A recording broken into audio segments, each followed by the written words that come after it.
Bonjour. L'actualité africaine sur la toile ne s'arrête jamais. Le Canari du web africain se propose donc de revenir pour vous sur les moments forts qui l'ont marqué au cours de la semaine écoulée. Mais avant, le sommaire.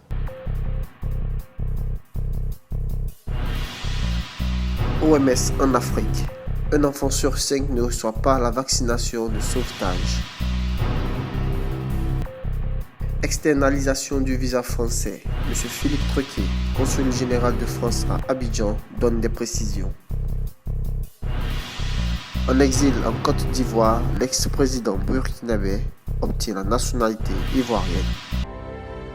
Suivez aussi le hashtag du Canari et le chiffre clé de la semaine.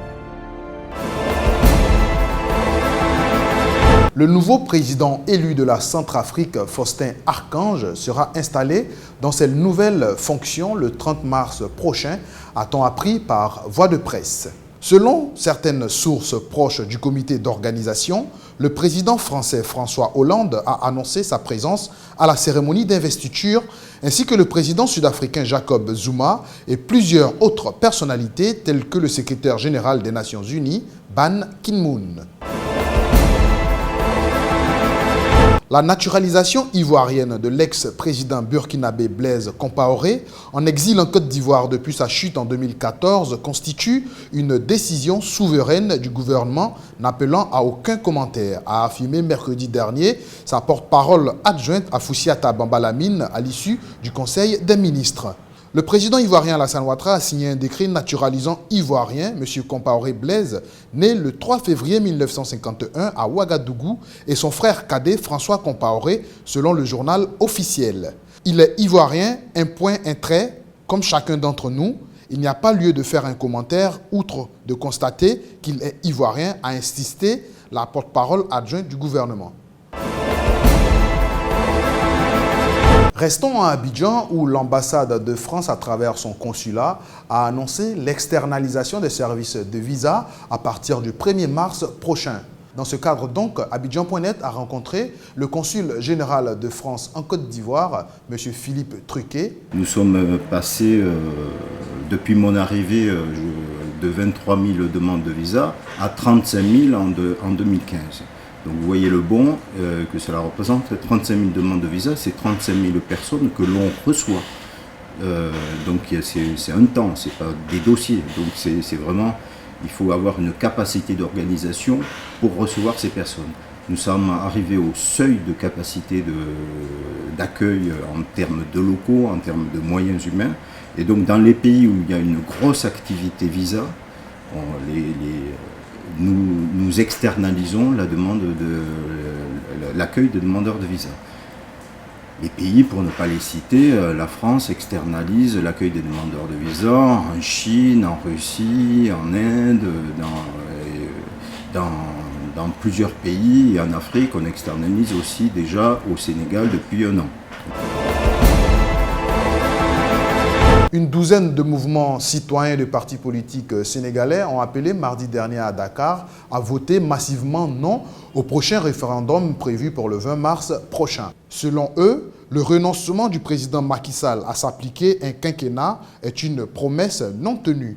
Macky Sall a annoncé le 16 février dernier, lors d'une allocution télévisée, que le passage du septennat au quinquennat prévu par la révision constitutionnelle s'appliquerait seulement à partir du prochain mandat présidentiel et qu'il irait en conséquence jusqu'au bout de son mandat actuel en 2019, afin de se conformer à la décision du Conseil constitutionnel.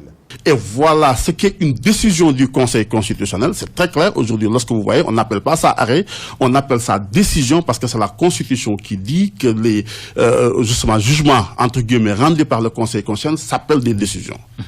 Et il dit maintenant pour l'article 51 qu'il ne s'agit pas d'une décision mais qu'il s'agit d'un avis. Un avis, en droit, il est obligatoire ou non obligatoire. Il peut être obligatoire, conforme, obligatoire et non conforme.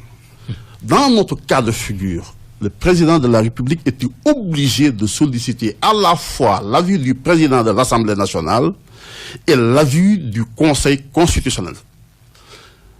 Cette consultation, elle est obligatoire.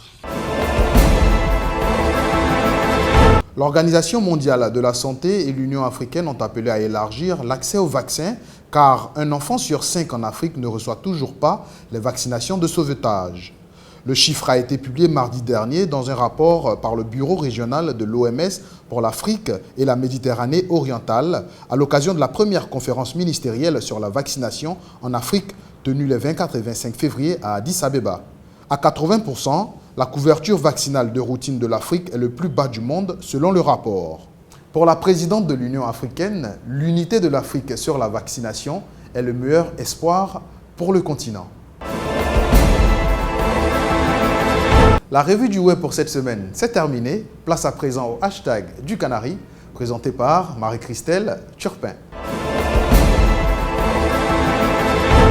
Après l'épidémie du virus Ebola, c'est au tour du virus Zika de faire des ravages dans la population. Depuis 2015, ce virus a touché plus d'1 500 000 personnes à travers le monde, surtout en Amérique du Sud.